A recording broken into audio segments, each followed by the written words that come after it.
நம்ம வாழ்க்கை நமக்கு பிடிச்ச மாதிரி இருக்கணும் அப்படிங்கறக்காக நிறைய முயற்சிகள் செய்கிறோம். அந்த முயற்சிகளின் பலனா நமக்கு ஏற்படுற மாற்றங்கள் நிரந்தரமாக இருக்கணும். எந்த ஒரு மாற்றமும் நமக்கு தற்காலிகமானது இல்லை, அந்த தேவையை மட்டும் நமக்கு கொடுத்துட்டு போயிடுது அப்படின்னா அந்த மாற்றம் பெரிய அளவில் உங்கள் வாழ்க்கையை பாதிக்காது. முக்கியமாக நல்லபடி பாதிக்காதுன்னு சொல்லலாம். நிரந்தரமான நிலையான மாற்றங்கள் மட்டும்தான் நம்ம வாழ்க்கையை ஒரு சீராக கொண்டு போக முடியும். நம்ம தேவையான உயரத்தை அடையிறதுக்கு உதவியும் செய்யும். நீங்கள் இன்றைக்கி உங்கள் எண்ணங்களை மாற்றிக்கிறதுக்கு எந்த பயிற்சியை வேணாலும் உங்களுக்கு பிடிச்ச மாதிரி தேர்ந்தெடுத்துக்கிட்டு அதை ஃபாலோ பண்ண முடியும். அது ஈர்ப்பு விதி பயிற்சிகள் மட்டும் இல்லாமல் எண்ணங்கள் சார்ந்த வேறு எந்த பயிற்சியாகவும் இருக்கலாம். எதை நம்ம எடுத்தாலுமே அந்த பயிற்சி நமக்கு என்ன மாதிரியான மாற்றங்களை கொடுக்கும் அப்படின்னு தெரிஞ்சுக்கிட்டு அதை தொடர்ந்து போகிறது ரொம்ப ரொம்ப நல்லது. முழுமையான மாற்றம் அப்படின்றது ஒரு முக்கியமான 3 விஷயங்களை கொண்டு தான் இருக்கணும். எந்த ஒரு எண்ணம் சார்ந்த பயிற்சியும் இந்த 3 விதமான மாற்றங்களை உங்களுக்குள்ளே கொண்டு வரல அப்படின்னா அது முழுமையான பயிற்சின்னு எடுத்துக்க முடியாது. நம்ம யாருமே ஒரு நல்ல மாற்றம் கிடைக்கணும் அப்படின்றத ஒரு பயிற்சி எடுக்கிறோம். ஆனாலும் எது குயிக் ரிசல்ட்ஸ் கொடுக்கும், எந்த பயிற்சி ரொம்ப கம்மியான நேரம் எடுத்துக்குது, எதெல்லாம் சீக்கிரமாக நடக்குதுன்னு சொல்கிறாங்க, அந்த மாதிரி நம்ம எண்ணம் எப்போவுமே எது ஷார்ட்கட்டோ அதை தேடி தான் போகுது. அப்போது நமக்கு இன்றைக்கி நேரமின்மையை காரணம் காமிச்சோ இல்லை நம்ம தேவையினுடைய அந்த அவசரத்தை காரணம் காமிச்சோ பயிற்சியை செலக்ட் பண்ணுறது தப்பு இல்லை. ஆனால் ஒரு பயிற்சி எடுத்துக்கும் போது அது உங்களுக்கு என்ன வகையில் பாதிப்பை ஏற்படுத்தும் நீங்கள் தெரிஞ்சுக்கணும். உங்களுக்கு இன்றைக்கி என்ன வயதாச்சு, உங்களுக்கு என்ன அனுபவம் இருக்குது, ஒரு விஷயத்தை எப்படி நம்புறீங்க, இதை எந்த அளவுக்கு இந்த பயிற்சி மாற்றும் அப்படின்றத முழுமையாக தெரிஞ்சுக்கணும். இங்கே எதுவுமே மேஜிக் ப்ராசஸ் கிடையாது. நிறைய பேர் நினைக்கிறது என்னென்னா, இதை எடுத்தோம், இதை பண்ணோம், 5 நாள் நடந்துடும், 3 நாள் நடந்துடும். அது கிடையாது. இங்கே எண்ணங்கள் மாறினா மட்டும்தான், உங்களுக்குள்ளே ஏற்படுற உணர்வுகள் மாறினா மட்டும்தான் நீங்கள் பார்க்குற விஷயம், நீங்கள் தேடுற விஷயம் கிடைக்க ஆரம்பிக்கும். அப்போது ஒரு பயிற்சி ஷார்ட் டியூரேஷன் அப்படின்னா அதுக்கு ஒரு பலன் இருக்கும். அது உங்கள் என்ன அளவில் ஒரு பாசிட்டிவான வைப்ரேஷனை கூட க்ரியேட் பண்ணலாம். ஆனால் அது முழுமை அடையிறதுக்கு அதுக்கு என்ன சப்போர்ட்டிங் ப்ராசஸ், அது பண்ணுறதுனால என்ன அவுட்கம்னு தெரிஞ்சுக்காமல் ஒரு பயிற்சி எடுக்காதீங்க. ஒரு முழுமையான நிரந்தரமான மாற்றம் கொடுக்கறதுக்கு முக்கியமான 3 தேவைகள் என்ன, அந்த பயிற்சியில் என்ன இருக்கணும் அப்படின்றது தான் இந்த வீடியோவில் பார்க்க போகிறோம்.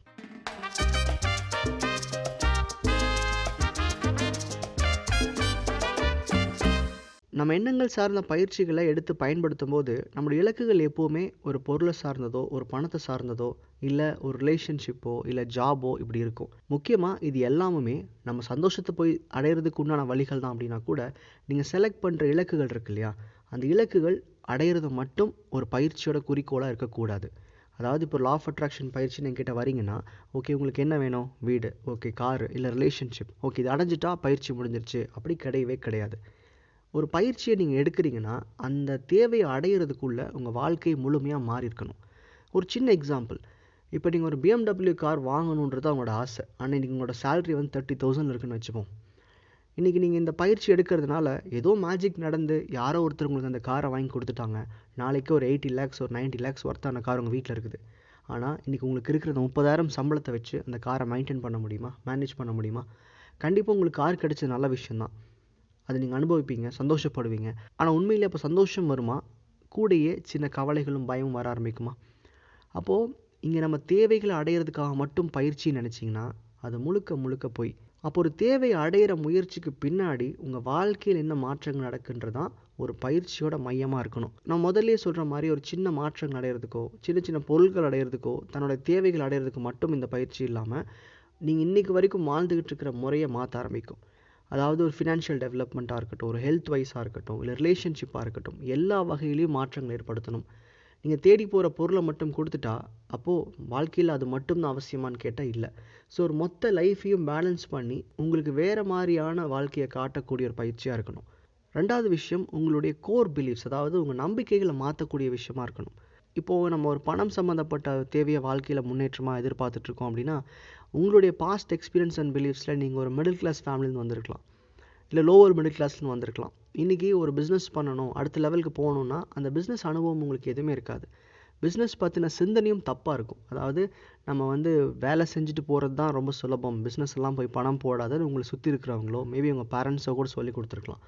அவர் பணம் சம்மந்தப்பட்ட முயற்சி எடுக்கும்போது உங்களுக்கு சாதாரணமாகவே ஒரு சின்ன பயம் இருக்கிறத பார்ப்பீங்க. அப்போ இன்றைக்கி ஒரு நிரந்தரமான மாற்றத்தை கொடுக்கணும் அப்படின்னா உங்கள் நம்பிக்கைகள் சார்ந்த சில விஷயங்களை கூட மாற்றக்கூடிய ஒரு பயிற்சியாக இருக்கணும். சாதாரணமாக இப்படியெல்லாம் நம்பாதீங்க, பணம் ரொம்ப ஈஸிங்கன்னு யாரோ சொன்னால் அவங்களால ஏற்றுக்க முடியாது. ஏன்னா நீங்கள் வளர்ந்து வந்த விதம், உங்களுடைய சரௌண்டிங்ஸ், உங்கள் பழக்க வழக்கங்கள் அப்படி இருக்கும். அப்போது நீங்கள் எங்கேருந்து வந்திருந்தாலும் சரி, எந்த விதமான வாழ்க்கை முறையில் வந்திருந்தாலுமே உங்களுடைய பிலீஃபை கூட மாற்றக்கூடிய அளவுக்கான பயிற்சிகள், அதை மாற்றக்கூடிய நல்ல வகையில் சொல்கிறேன். பணத்தை பற்றின ஒரு தைரியத்தை கொடுக்குறதோ, இல்லை ஒரு வேலையை பற்றின ஒரு தெளிவான மனநிலை கொடுக்குறதோ, இல்லை சக மனிதனை பற்றின ஒரு நல்ல எண்ணத்தை ஏற்படுத்துறதோ, இந்த மாதிரி உங்கள் பாஸ்ட்டில் என்ன நடந்திருந்தாலும் அந்த பிலீஃப் சிஸ்டத்தில் கூட ஒரு நல்ல முறையான மாற்றங்களை கொண்டு வர ஒரு பயிற்சியாக இருக்கணும். 3வது விஷயம், உங்கள் உண்மையான இலக்குகளை தேர்ந்தெடுக்கிறதுக்கு இந்த பயிற்சிகள் உதவணும். இப்போது நம்ம நிறைய பேருக்கு இலக்குகள் இருக்குது, எல்லாருமே நிறைய கோல்ஸ் வச்சுருக்கோம். ஆனால் உண்மையை சொல்லணுன்னா இந்த இலக்குகள் எதுவுமே நம்ம கான்ஷியஸ்க்கு புரியறதில்ல. இதை உங்களுக்கு புரிய வைக்க நம்ம சேனலில் பார்த்தீங்கன்னா கோல் செட்டிங் வெப் சீரிஸ்னு ஒரு பிளேலிஸ்ட் இருக்கும். என்னுடைய பிளேலிஸ்ட்டில் போனீங்கன்னா பார்க்க முடியும். இல்லாட்டி அதனுடைய லிங்க் நான் கீழே டிஸ்கிரிப்ஷனில் கொடுத்துருக்கேன்னு செக் பண்ணுங்கள். ஒரு இலக்கு எப்படியெல்லாம் இருக்கணும், அதாவது ஒரு பிஸ்னஸ்க்கு செட் பண்ணுற இலக்குக்கும் நம்ம வாழ்க்கையை மாற்றக்கூடிய அமைப்பில் ஏற்படுத்துகிற இலக்குக்கும் நிறையா வித்தியாசங்கள் இருக்குது. அப்போது ஒரு எண்ணங்கள் அளவில் எப்படி ஒரு இலக்குகளை அவங்க கான்ஷியஸ் ஏற்றுக்கும், எப்படி அமைக்கிறது, இந்த மாதிரி நிறையா சொல்லியிருப்பேன். அப்போல்லாம் நமக்கு வந்து இலக்குகள்லேயே தவறு இருக்கிறதுக்கு நிறையா வாய்ப்புகள் இருக்குது. அப்படிங்கிறனால ஒரு பயிற்சி ஒரு நல்ல இலக்கை தேர்ந்தெடுக்கிறதுக்கு உங்களுக்கு வந்து உதவணும். இப்போ நம்ம எதை வேணால் கோலாக செட் பண்ணிக்கலாம், நம்ம மேனிஃபெஸ்ட் பண்ணிடலான்னா அது பாசிபிள் தான். ஆனால் எந்த ஒரு பெரிய விஷயத்தையும் கண்டிப்பாக நீங்கள் வந்து முயற்சி பண்ணி அதை உங்கள் வாழ்க்கையில் கொண்டு வர முடியும். ஆனால் உங்கள் கான்ஷியஸ் அதை ஏற்றுக்குதா, நீங்கள் அந்த முயற்சிகள் எல்லாத்தையும் புரிஞ்சு தான் பண்ணிகிட்ருக்கீங்களான்றது ரொம்ப ரொம்ப அவசியம். ஸோ ஒரு பயிற்சின்றது உங்கள் இலக்குகள் தவறாக இருந்தால் அதை சுட்டி காட்டணும், அதை மாற்றுறதுக்கு உங்களுக்கு உதவி பண்ணணும். அப்படி ஒரு பயிற்சியை செலக்ட் பண்ணுங்கள். ஒரு நிரந்தரமான முன்னேற்றம் கொடுக்குற பயிற்சிகள் மட்டும்தான் நம்ம வாழ்க்கைக்கு உதவும். மற்ற எல்லாமே டெம்பரரியான சாட்டிஸ்ஃபேக்ஷன்ஸ், சின்ன சின்ன சந்தோஷங்கள் அடைஞ்சிக்கிட்டு சின்ன சின்ன விஷயங்களை மட்டும் வாழ்க்கை ஈர்த்துக்கிட்டு அதை அனுபவிக்கிற மாதிரி இருக்கக்கூடாது. ஒரு நிரந்தரமான மாற்றங்கள் கொடுக்குற பயிற்சிகள் மட்டும்தான் உங்கள் வாழ்க்கையில் ஒரு நிலையான சந்தோஷத்தையும் கொடுக்கும். இன்றைக்கி நீங்கள் ஏதாவது ஒரு சின்ன சின்ன தேவைகள் அடைஞ்சிடுறீங்க ஒரு பயிற்சி செஞ்சு அப்படின்னா அது எல்லாமே டெம்பரரி ஹாப்பினஸ், இன்ஸ்டன்ட் ஹாப்பினஸ்ன்னு சொல்லுவோம்.